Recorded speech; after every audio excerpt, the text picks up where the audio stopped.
I found the best scene from every Star Wars movie. These scenes are among the most iconic in movie history, so be sure to watch to the end to see every movie. First up is the Phantom Menace. This one's a no-brainer because the Duel of the Fates is definitely the best scene in this movie.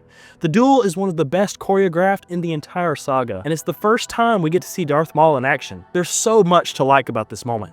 This is a pretty long sequence to choose as the best scene though, so if I'm being specific, the best part is when Obi-Wan flies into a rage at the sight of Qui-Gon's death and goes after Maul. The actors were fighting so fast that Lucas and his production team actually had to slow down this particular clip right here. The dedication from these actors is just insane. Not only is this scene incredibly fun to watch, but its importance and significance in the story of Star Wars makes it that much better. It's called the Duel of the Fates for a reason. Anakin's fate is literally hanging in the balance as this duel progresses. And in a way, his fate is forever changed and sealed with Qui-Gon's death. It's implied that if Qui-Gon had ever gotten to train Anakin, things likely would have been very different. This scene is a good representation of how I'm picking a scene out of each movie. The best scene doesn't have to be the most important, but oftentimes that's how movies work. So the significance of a scene will play a role here. But most of all, the best scene in a Star Wars movie should just be enjoyable to watch. There should be good action, an emotional moment, or something that really caught everyone's attention when they watched the movie. Sadly, moments like that in Attack of the Clones are few and far between. There's not really a standout best scene in this movie. There's some cool moments, like Yoda's duel between Dooku or the clones arriving on Geonosis, but I had to go with the final scene in this movie. There's a couple of different scenes stitched together here, but since it only counts for about 4 minutes of screen time, I think it fits what we're going for here. The scene opens with Dooku arriving at Palpatine's secret warehouse on Coruscant. Even though the Separatists have just been dealt a huge blow with the loss at Geonosis, Palpatine clearly doesn't care. He's got everything under control. It's an ominous scene, and it does a great job of foreshadowing the future, even if you already know what's going to happen. While this is going down, a similar but opposite conversation is happening in the Jedi Council room. Yoda is feeling the darkness that is surrounding everything. Even though they've just gained a great victory, Mace and Yoda can't help but feel that the beginning to a chain reaction has just been set off, and there's no stopping what's about to come next. And then my favorite part of the scene, which appears to be later that very same day, shows Palpatine and some senators watching as hundreds of thousands of clones are boarding their ships and preparing for war.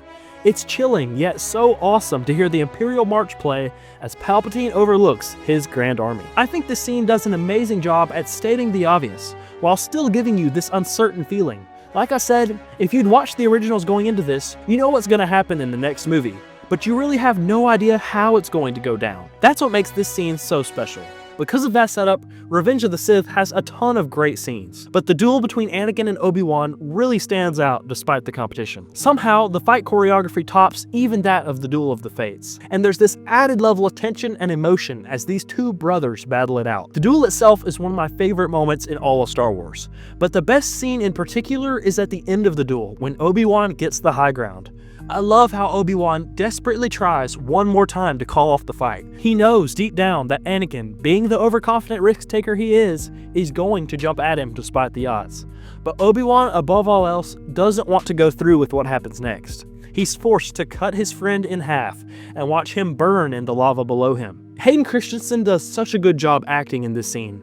The "I hate you" line in particular is delivered so well. He knows Obi-Wan is right. He knows he's lost, but he's too far gone to turn back. Ewan McGregor does an equally great job too.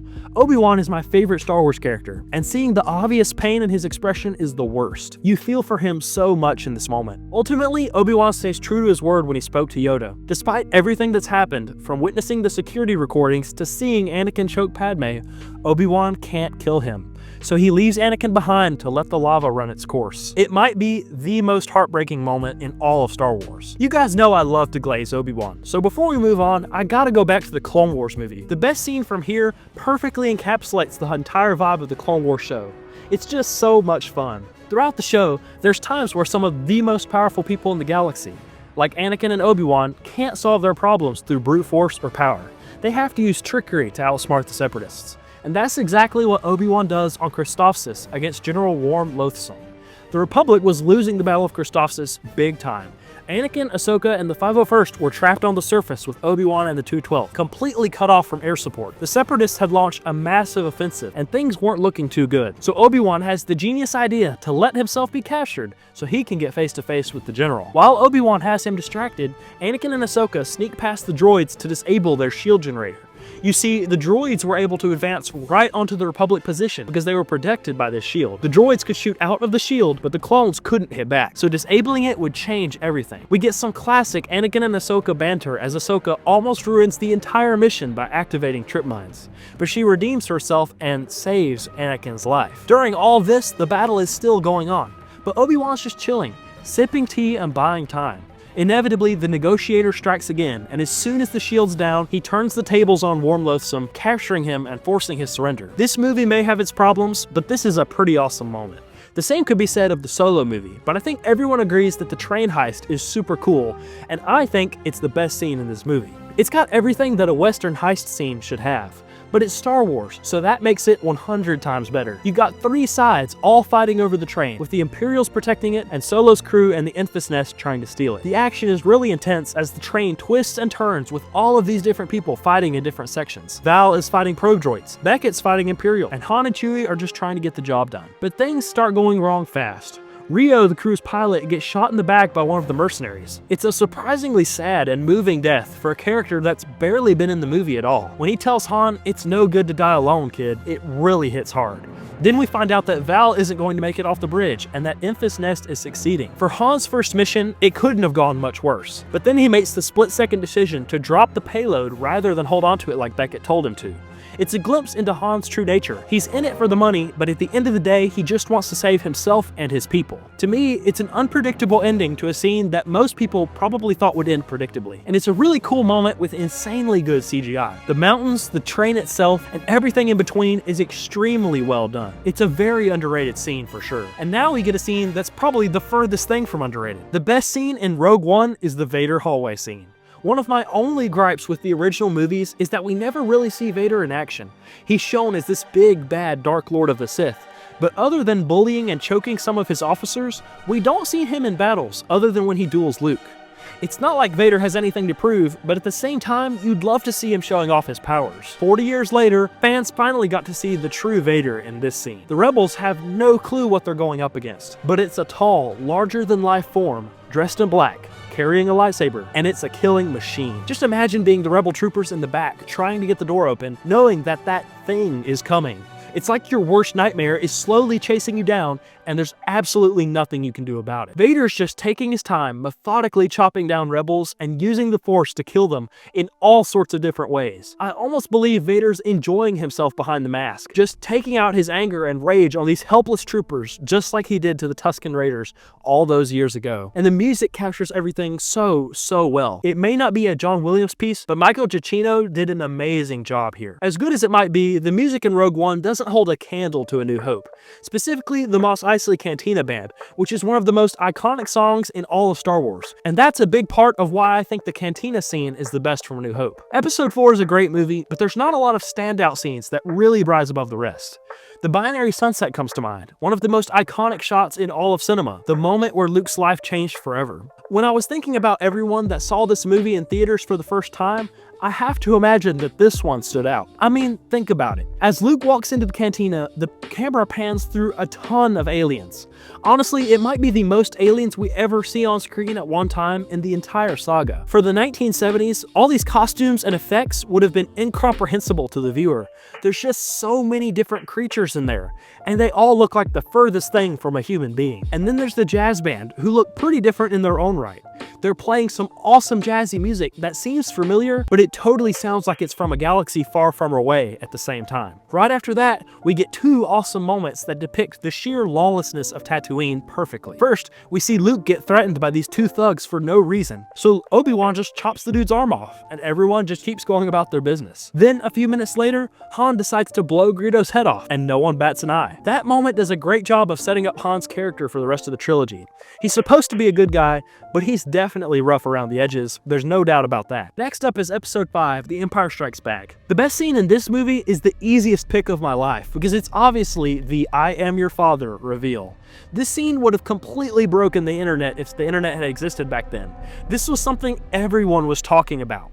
When Vader said those words, no one could believe it. Watching the theater reaction, you could hear everyone gasp as he says it. I'm sure a lot of people thought Vader was lying. He's just trying to manipulate Luke into joining him. There's no way that's true. Luke's father is supposed to be a heroic Jedi who died in the Clone Wars. Luke voices that sentiment. That's impossible. How could one of the most evil men in the galaxy be the father of the hero of the rebellion, the man who destroyed the Death Star? And yet, when Vader tells Luke to search his feelings, you can instantly see that Luke knows it's true somehow. It was the greatest plot twist in cinema history. Not a single soul saw it coming, and it was beautifully executed in this scene. Only George Lucas, Mark Hamill, and maybe a single editor knew about the reveal before opening night. Even James Earl Jones didn't know until he was supposed to record his lines. It's just insane the lengths Lucas took to make this work. The acting is perfect, the music is on point, and somehow it was kept under wraps to take the entire world by surprise. To wrap up the original trilogy, we've got Return of the Jedi. It's a pretty long scene, but I love the duel between Vader and Luke in front of the Emperor. It starts with Luke lashing out and attempting to kill the Emperor. This moment is great because we see Luke's humanity. He's matured a lot since his last confrontation with Vader, but the Emperor takes things to a new level. And with the entire rebellion out there fighting for their lives,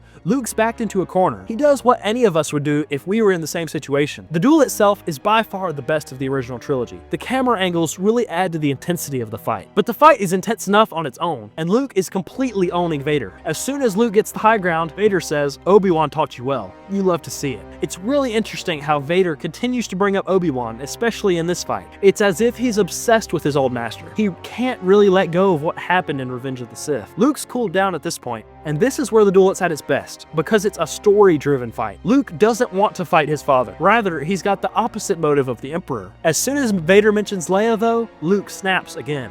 Luke takes Vader down and chops off his arm. The fight is over, but as the Emperor begins talking, Luke realizes what he's just done. I love this detail here. As Palpatine asks Luke to join him and replace Vader, you see Luke look down at his gloved mechanical hand and then down to Vader's severed mechanical arm. In that moment, Luke realizes he's much farther along to becoming like his father than he thought. And in that, his resolve is strengthened. Luke remembers the good he sensed in Vader. He's a Jedi, like his father before him. It's such a powerful line, one of the best in all of Star Wars. Specifically, to me, this part is the best scene in the movie. But what happens next is still part of the scene as a whole. We all know what happens. Palpatine tortures Luke with the Force Lightning. Vader sees his son enduring a kind of pain that only he knows from when he was burning in the lava on Mustafar. He remembers Sidious's offer to give him the power to save the ones he loved. That was all a lie. But now, after all those years, Anakin finally has that power to save someone he loves.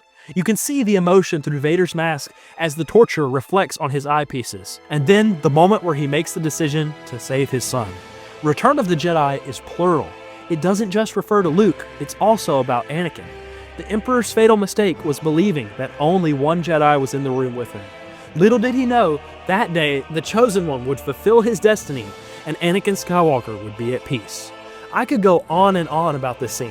As you can tell, it's one of my favorites. Really though, I'm just stalling for time because I don't want to talk about the sequel trilogy. Believe it or not, there are actually some hidden gems among all of the crappy scenes in these movies. The Force Awakens, for example, has its best scene at the very beginning. The First Order is taking over the village. Things aren't looking too good. But then things get even worse as Poe looks up and sees this massive shuttle landing, and out walks Kylo Ren. As he interrogates Lor San Tekka, it's clear that the two know each other. Kylo Ren ignores Lor's references to his past, right up until he says, "You cannot deny the truth that is your family." It's clear that this strikes a nerve with Kylo. He's angered at this reminder of the past, and that this man won't bow down to his intimidation tactics. He snaps and executes Lor San Tekka on the spot.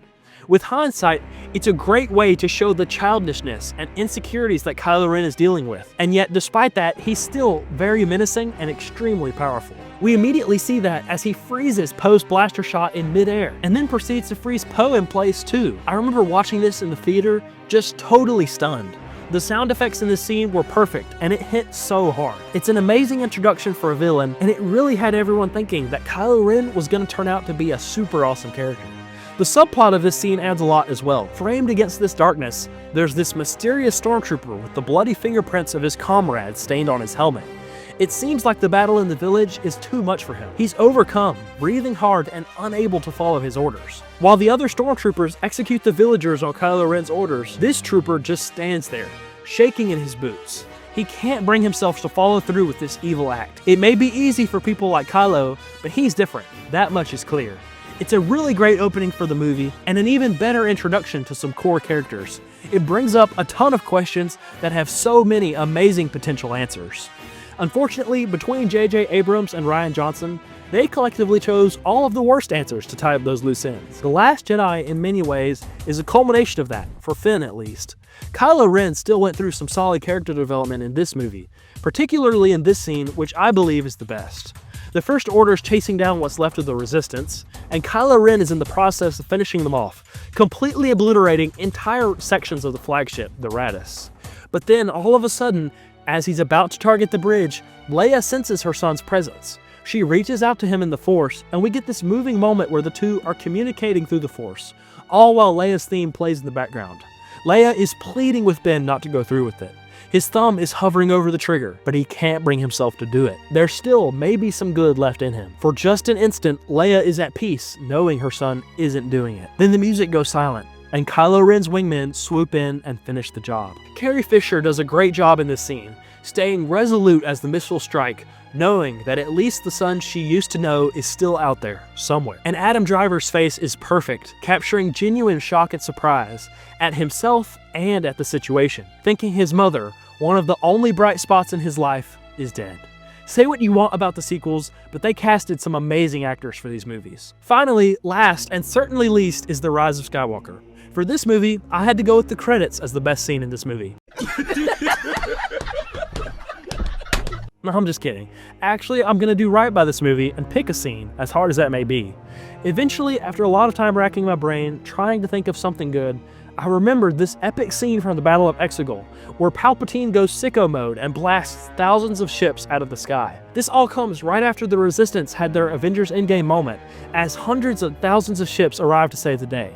It's honestly a fun scene to watch, if not predictable. What I wasn't expecting was for the tables to turn yet again in this battle. Palpatine just lets it rip and sends his Force lightning out like a nuclear bomb, disabling numerous rebel ships. If you haven't watched this clip bass boosted, I highly recommend it. This may have the best sound engineering I've ever heard from a Star Wars movie, and the visuals to go with it is just the cherry on top. Palpatine returning might have been really bad, but this scene almost made it worth it for me.